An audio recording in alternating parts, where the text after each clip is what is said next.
Good morning, and welcome to the Unity of Syracuse's live streaming service. My name is Ray Stoffel. It's my honor to be here assisting this morning. Despite the need for social distancing, we are all still connected. Heart to heart, we are one in Christ consciousness.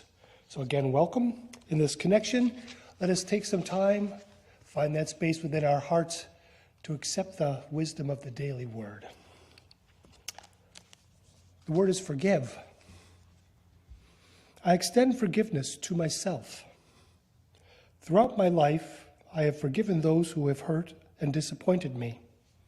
In turn, I have been grateful when others extended understanding and forgiveness to me. Even though I have learned to be forgiving with others, I may still find it difficult to forgive myself for mistakes I've made, disappointments I have caused, or commitments that I have broken.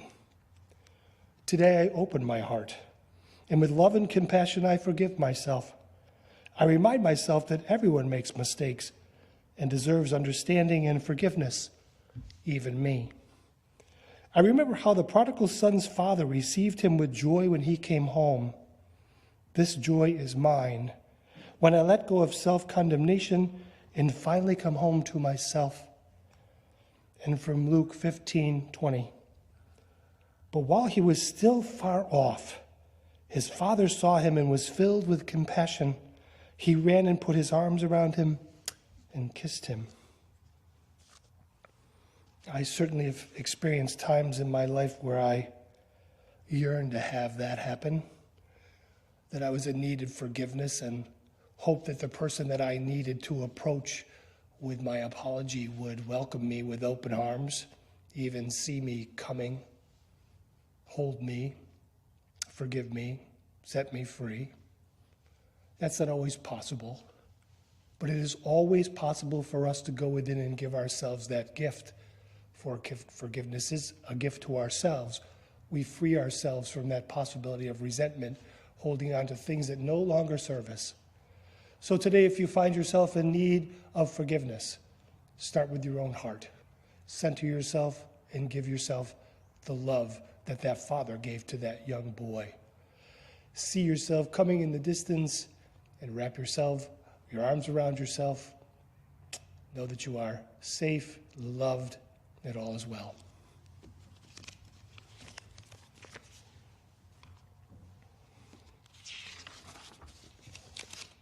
Now, being creatures of habit, most of us are regularly attend service and we sit in the same place, so I really miss sitting back there.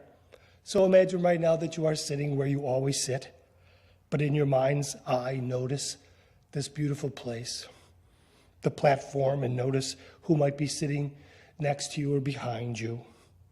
And from your heart, send love. Receive love. Feel the energy that connects us as a spiritual family. As we connect virtually, know that we are connected heart and spirit. We are joined as we take a moment to hold our church in our community in thought and prayer. This morning, I will ask that you also include in those thoughts the people that will continue to serve as our board members. Today is our annual board meeting, and therefore we will have some new board members and hold them in love and light as they step forward to serve this community. Now, if you will, join me in the statement of being. You can find that at the bottom of your page there. God is all, both visible and invisible. One presence, one mind, one power is all. This one that is all is perfect life, perfect love, and perfect substance. I am an individualized expression of God. I am ever one with this perfect life, perfect love, and perfect substance. Just a few announcements this morning. Today is our annual meeting, and it will be held at 12:30 over Zoom. Please check your constant contact email because the link is there along with the passcode, as well as the service team reports and financials and the list of the new board candidates and their biographies. Also, you should have received in the mail the membership renewal card. Please make sure you return that to us in the mail so we get that, so we can enroll you for the membership of 2021. Easter is upon us, and as the Lenten season comes to an end, we still need pictures of you, self-portraits of you with a flower, so that we can use that for our flower communion this year. Please send that photo to unityoffice@unitysyracuse.com. Thank you. Meditation on Zoom began with Ann Wall, and it will take place again on the 29th. So we will skip this Monday and move to the 29th. That is also true for the social justice groups. There is no social justice group until the 29th. No coffee hour today because of the annual meeting, but you can bring coffee with you. Okay. The board members will meet this week on Tuesday evening. And as always, our discussion groups will be held on Tuesday mornings and Wednesday evenings. Our youth and family ministry meets every Sunday before this service, so 10 o'clock on Zoom. You can contact the YFM director, Ken Walling, at yfm@unity.syracuse if you have a child who is interested in joining our thriving, edifying, and very fun ministry. We'd like to welcome our guests today. Unity is a positive, practical approach to Christianity. We are culturally Christian and spiritually unlimited. We honor the many paths to God. So if this is your first time with us, please contact the office via phone or email so that we can be in contact with you and give you some more information. Blessings to all of you that join us, new and old. Every week we take a moment to look at our 5 basic principles. The principles are the things we use to live into who we are meant to be, a better life. Our first principle states that God is the source and creator of all. God is good and present everywhere. 2, we are spiritual beings created in God's image. 3, we create our life experiences through our way of thinking. 4, there is power in affirmative prayer. And 5, we live these spiritual principles. So if you would just take a moment and ask yourself how one of these might have shown up in your week, in your lives this week. And some people have asked to send forward how they have them show up in their lives, and you can certainly do that through email or leave us a message on the phone. Now is the time we bless our prayer requests. Normally we'd be putting little prayer requests in our prayer box, but it's not necessary. You can simply just hold them in your hearts or in your minds. I heard an article on the way over here today on NPR. A young man from SU was saying that on social media, people are asking that they be prayed for, that their parents be prayed for. And he said, and we don't even know these people. The power of affirmative prayer has no boundaries. It certainly just sends itself out there and touches whatever heart is in need of having it be touched. So you could also use our Silent Unity service, which you can call 1-800-NOW-PRAY. That is a beautiful service. If you've never given yourself that gift, try it sometime. You will find that it is fairly amazing.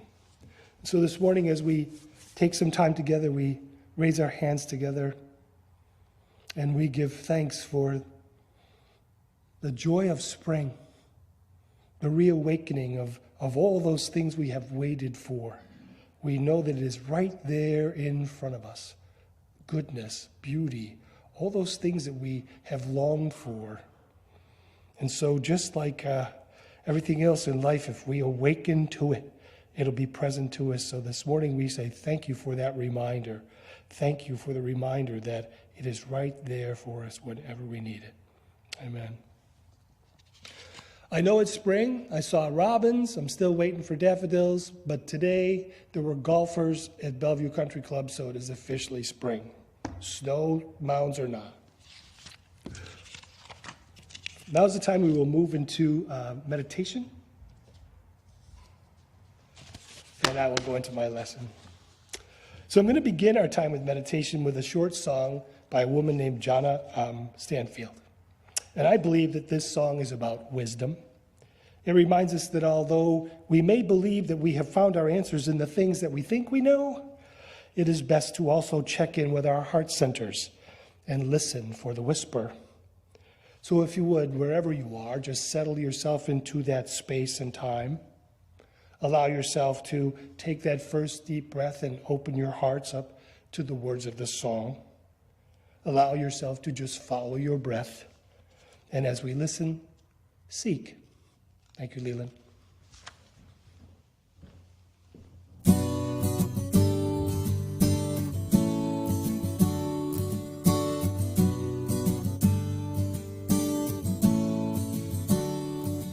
I tune into the experts on all the TV shows. I read the books that tell me all the things that I should know.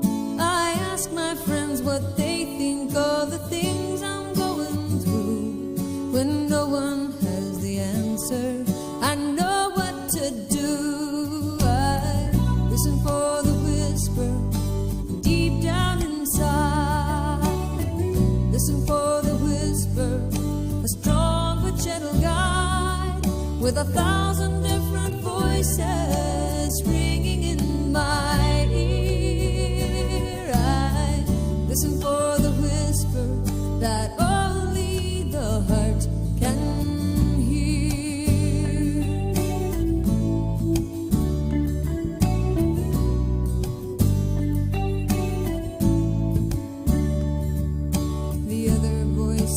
tell me that I'm not good enough to win the peace of mind they say that I'm not worthy of. And though they shout so loudly, sometimes I can hardly think. I know where to turn to find the source of my strength. I listen for the whisper deep down inside.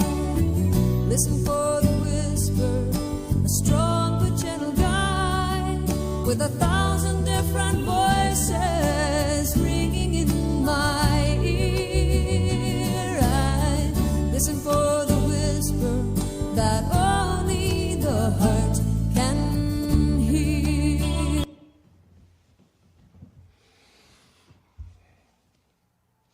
Take another deep breath in. Allow yourself to return to that place where you are. Remember that space within us that seeks, that whisper is always a place that we can find. We close our eyes, we follow our breath and seek, and we will be taken there. And as the song says, quite often, that is the place that is I need to go to seek the answers that I seek.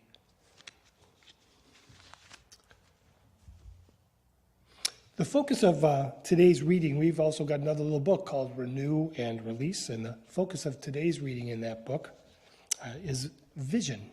That's the word. A vision is an ideal, something to aim for as you might reach for the summit of Mount Everest. The reading ends by reminding us that as we live into this vision, quote, all that is created through you and drawn to you blesses you and everyone. End quote. All that is created through you and drawn to you blesses you and everyone. Now we have a vision here at Syracuse. It reads, centered in spirit, we celebrate a healthy, peaceful world unified in love. So this morning I'm going to share with you some writings of two people that share that vision. One is a woman who envisions a time when the world is returned to its physical beauty. And the other is a man who seeks world peace by teaching inner peace. Achieving any vision, this vision, requires that we all stay focused on the ideal. And while it may seem as that we are living in a time where we are anything but unified and therefore this goal seems impossible, we learn here that there is an energy, a love that binds us, that'll keep us on that path and lead us where we want to go. It will lead us to a world of infinite possibilities. We simply need to stay focused on what we want, what it is we are seeking, and then be grateful for the gifts that we receive along the way. I'm going to begin this morning by sharing with you our Bible verse for the week, and it's from Timothy 4:14, and I also found this in the Renew and Release book. It reads, "Do not neglect the gift that is in you." That is what I'd like you to leave here knowing this morning, remembering this morning. Do not neglect the gift that is in you. And of course, one of those gifts is wisdom. In the beginning of the month, Ken Walling reminded us that Charles Fillmore, our co-founder, believed that the power of wisdom was complex. It incorporates knowledge and understanding and intellect, but it transcends the functions of the mind by including the power of intuition. Now, you know that's that little voice of our better angels that seeks us out if we are willing to listen to it. He talked about awareness and about being connected to the moment. He quoted Paul Hasselbeck when he said, quote, "Wisdom was evaluating moment by moment how closely we are aligning ourselves with the Christ light within us," end quote. And last week, Leland Jackson reminded us of the importance of that alignment, for within each moment there lies the possibility that something that seems superficial could suddenly become quite spiritual. So we are taught here to seek the light, to listen for the still small voice, and to align with that. We are also taught here to find a way amidst the pressures of daily life to search for the undercurrent of life, the allness of life. In today's lesson, I hope to expand your knowledge base and your level of understanding. However, I cannot teach you intuition, for intuition is a gift of grace. One more reason that we need to listen for that still small voice, for that whisper. You must experience intuition for yourself if you are going to know and trust it. I will share with you some stories that I have read in a book entitled Braiding Sweetgrass. Now, the book is written by a local woman. Her name is Robin Wall-Kimmerer. She lives in Fabius, so many of her stories and her settings were really familiar to me. And I am quite sure that we take our dog Gilbert to one of the forests she writes about, where he gets to run free. In many ways, her book advises us to do the same thing, to run free as Gilbert might. She encourages us to see and hear and feel and sniff, and yes, even taste everything we discover along the path. And although we might have been on this path 1,000 times, there is always the chance that we will stumble upon something new, something that will invite us to feel that connection to us and therefore feel a little bit more alive. She's an environmental biologist who teaches at Syracuse University. She's a wonderful storyteller, so I'm going to do my best to paraphrase her stories, but I will suggest you pick up the book sometime. She is also a conveyor of indigenous wisdom. Her book is subtitled Indigenous Wisdom, Scientific Knowledge, and the Teachings of Plants. She's grounded by the earth, and the path that she follows leads her to that land of allness. And she does that by honoring the individualized expression of every creature, every species. Now, for those of you that might be new to Unity, allness is the essence of the first of our 5 principles. We say that God is all, both visible and invisible. She seeks both. Individualized expression is the term that we use when we are talking about that spark of divinity that exists within each one of us, and that is our second principle. I'm also going to refer to the writings of Mark Nepo. There's a chapter in his book, The Endless Practice, called The 6 Practices. The 6 practices are benchmarks. He uses them to map out the experiences we might find as we head out on our spiritual journeys. And I'm not going to go into a great deal of detail about them because we've read this book before together.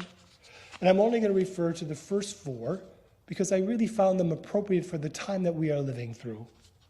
They are uncertainty, opportunity, courage, and connection. Now, the subtitle of his book is Becoming Who You Are Born to Be. And Kimmerer could have used the same subtitle. Both books tell us to seek a life that is full and full of joy and purpose.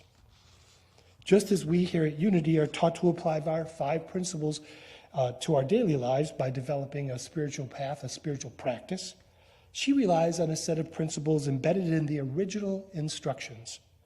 The original instructions are an indigenous code, a way for living, her way for living. The instructions are also about becoming grateful, humble, generous, thoughtful, connected, responsible rather than entitled, and finally reciprocal. You see, these are the gifts that we must bring to the world in exchange for all the gifts the world brings us. Do not neglect the gift that is in you. And this morning I will add this, nor fail to honor the gifts that you discover in others. So the first practice that Nepo mentions is uncertainty. And in times of uncertainty, he says, we must seek patience. And I know I hear the groaning out there. We have been patient enough. But he's correct. Uncertainty calls for patience. We have been given ample chances to experience a sense of uncertainty this year. The question was and still remains, when can we return to the things we always used to do? Yet now, as scientists tell us that it might be time for us to move closer to that, we wonder if it is really wise to do so. Are they sure? Uncertainty can make us anxious, and therefore there is that sense of powerlessness at its center. We lack control, and that makes most of us uncomfortable. But I heard someone say recently that when we are uncomfortable, we become more aware of our surroundings. We are more likely to pay attention. And my friends, when we pay attention, we learn. And that is the other thing we have talked about here this year. What is it that we need to learn as we learn to live with uncertainty and practice patience? Nepo says that the gift of patience opens when our body, heart, and mind slow enough to move in unison. Kimmerer teaches us that sweetgrass is an indigenous spiritual symbol. Braiding sweetgrass is an exercise in braiding body, mind, and spirit. And we do that to create wholeness. Our wholeness strengthens us. In wholeness, we more freely can accept what is. We align ourselves with what's real and what is true, and that allows us to move forward into the second practice, which is opportunity. And of course, opportunity is always about change and growth. Every opportunity comes with that little tiny window. It seems smaller than it really is. But we have to learn how to jump, at least learn how to take that first step. To experience opportunity, we must decide to trust ourselves, and he tells us that we do that by learning to listen and follow our hearts. Now, we had a wonderful discussion group on Tuesday where one of our members shared that they are about to make a major life decision. And the collective wisdom on Zoom was this: put the pros and cons list away and trust your heart. Nepo quotes someone named Jamie Buckley, who wrote this: there comes a time in every life when the universe presents you with an opportunity to rise to your potential. An open door that only requires the heart to walk through. Seize it and hang on. The choice is never simple, it's never easy, it's not supposed to be. But those who travel this path have always looked back and realized that the test was always about the heart. The rest is just practice, unquote. Now, I have no doubt that our friend will make the decision that is right for them. But I do wonder if we will have the capacity to look back on this time of COVID and remember that this has been about our hearts. Kimmerer also writes about patience, and it's from a chapter entitled The Maple Moon, and that's timely because the maple moon is the full moon that tells man that the sap is about to run, and that will happen next Sunday on the 28th. So one year she decides that her and her daughters are going to tap their own trees, and of course what they discover is this is a lot of work because they have to tap and gather and then distill all the sap itself. Then they have to learn to keep a fire continuously burning, just hot enough to bring about the change that they desire, but not so hot that it spoils the sweetness in the task. I didn't know this, but it takes 40 gallons of sap to make 1 gallon of syrup. And then it takes days for it to come into itself. Now, like most of us, her daughters don't understand why these things are taking so long. They just hunger for the sweetness of the syrup. But they learn to watch the trees, and together they learn to wait until the time is right. And therein lies the mystery, doesn't it? How do they know, these trees, that it is time to let the sap run up towards their branches and its growth? And then how does it know when that season is over to take that energy and then to bring it down into the roots where it will ground itself in what it is becoming? Now, the biologist in her explains that it's present in their very beingness, that within each budding leaf there is a sensor that measures the power of the sun. But then there is also the power of now. Sap flows in the now. It awakens when its time has come. And that, my friends, that is spiritual wisdom. That unknowable, unexplainable, we know what we are supposed to do. I know that I know. My time has come, and wisdom will give us direction. It flows through us like the sap of the maples, and if we let it, it too will tell us when to grow up towards our growth, when to reach skyward. It'll also tell us when it is time to return to that place of grounding and shelter where we will learn to trust our hearts. It is in our very beingness, that sensor that measures the power of the Christ light within us and tells us to awaken. Like sap becoming syrup, it will take a little time for us to come into our own. Becoming requires courage, and that's the next practice. Practicing courage tells us to do small things with love, and he calls this Mother Teresa's anthem. Before she said, "Not all of us can do great things, but we can all do small things with great love." Doing small acts of kindness for one another is thoughtfulness and generosity. Doing small things with love will prepare us for that time when the world may ask more of us than we think we can give. And that is when all those gifts of love are returned to us. You see, the world is reciprocal. Kimmerer tells us a number of stories about taking her students out into the field to experience nature. Most journeys require courage. Now, many of these stories reminded me of how some of our spiritual journeys have gone, particularly mine. Some of us dive right in when we get there. We come here and it's like, where does this path take me? Where does that path take me? Some of us are more like me. Where are we going? When are we going to get there? When are we going to eat? When is there any bathrooms? And when are we coming home? And I have to admit to you that all those questions keep me from being as free as I would like. In the beginning, we show up in shorts and flip-flops for a journey that will probably require waders and combat boots. Our thoughts are distractions like brambles and June bugs, but we are taught here about natural cures from those a little bit more experienced. We learn to breathe in our nature. We come to a point in the path where we discover that if we're going to experience the things that we are searching for, we will need to wade into the muck. For that is where the sweet grass grows, my friends, along the jagged edges of ourselves. We learn to weed out the tangled messes that lie within our roots. We are taught here that simply ripping them out of the soil in which we planted them only scars the earth, only scars our hearts.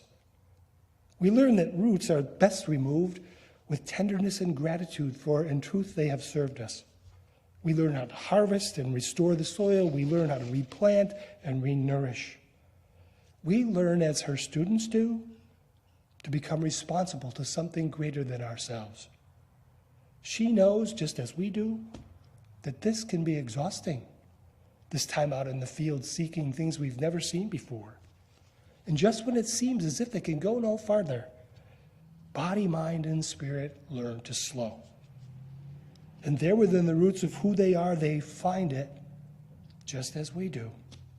An ancient teaching that allows us to connect to the whisper of one small thing, allows us to honor it as the superficial becomes extraordinary.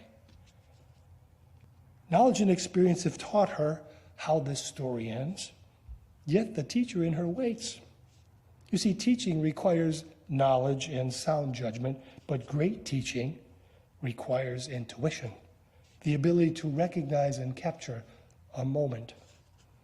She knows that eventually one of them, standing waist deep in swamp water, will begin to sing. One by one, they find their voices, just as we do.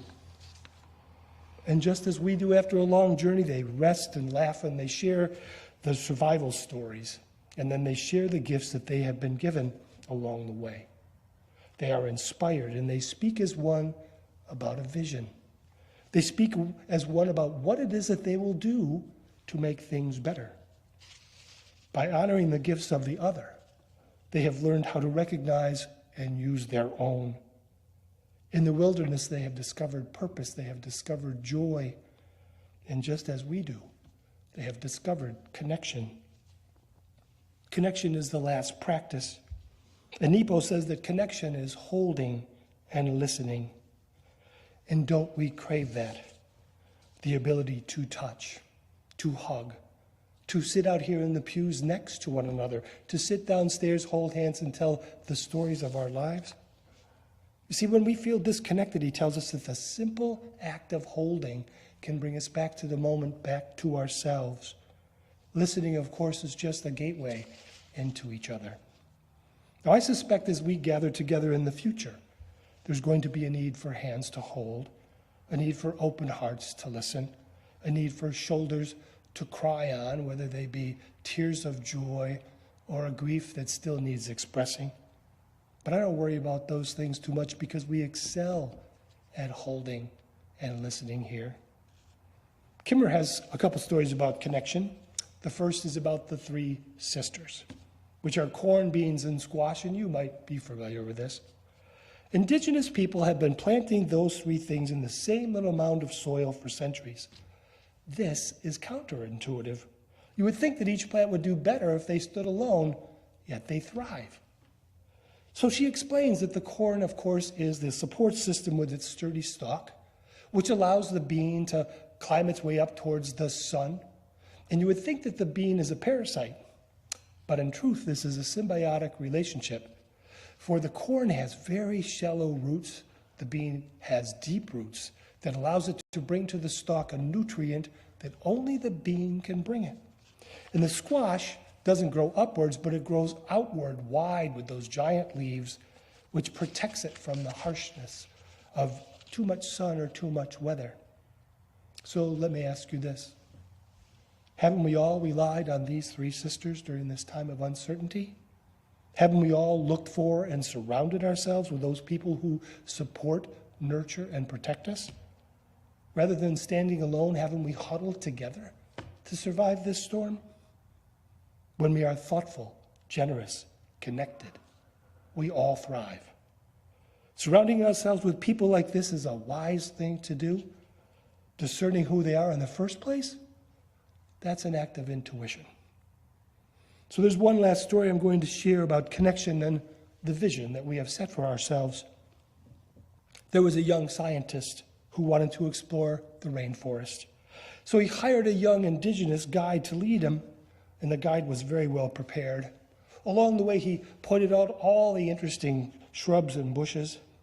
At the end of the time together, the scientist turned to him and said, "You certainly know the rainforest."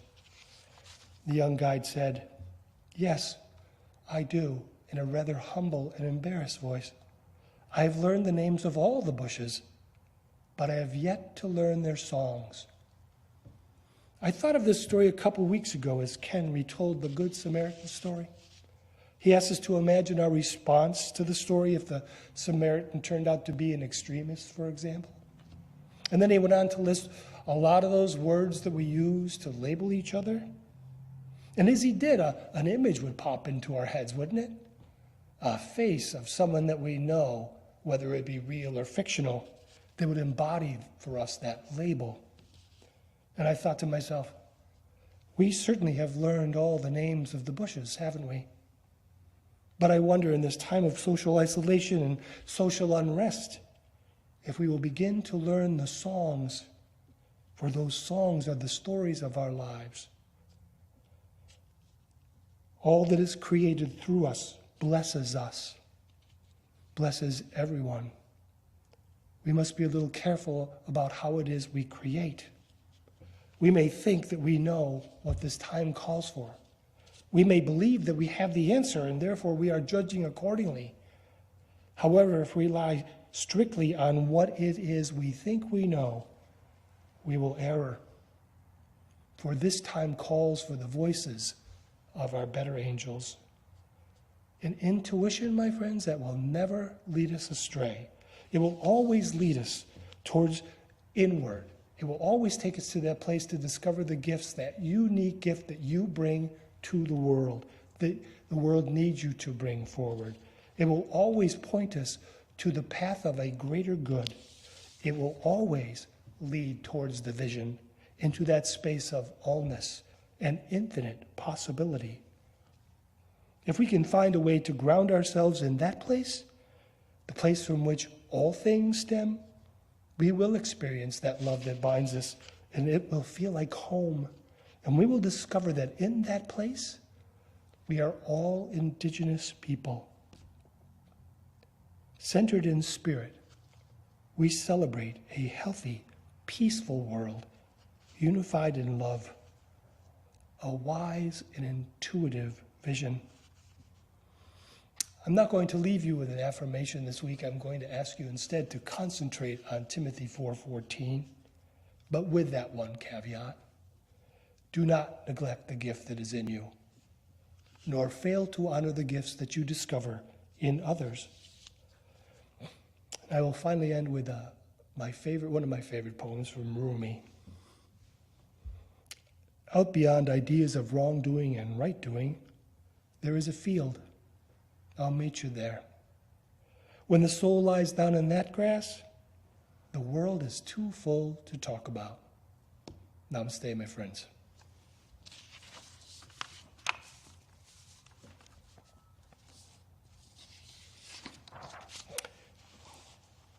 Our mission statement is the way we get to our vision, and our mission statement is: Unity of Syracuse inspires, awakens, and transforms lives through unlimited love, prayer, and service. Now is the time for our offerings and tithes and blessing. That is one way that we demonstrate that the world is reciprocal. That's one way that we demonstrate responsibility and gratitude. We return some of the things that we have been given in life back to the church so we can continue to do the work that we do. I am a regular giver, and others I know give electronically, so you might have that little green card that you can hold on today.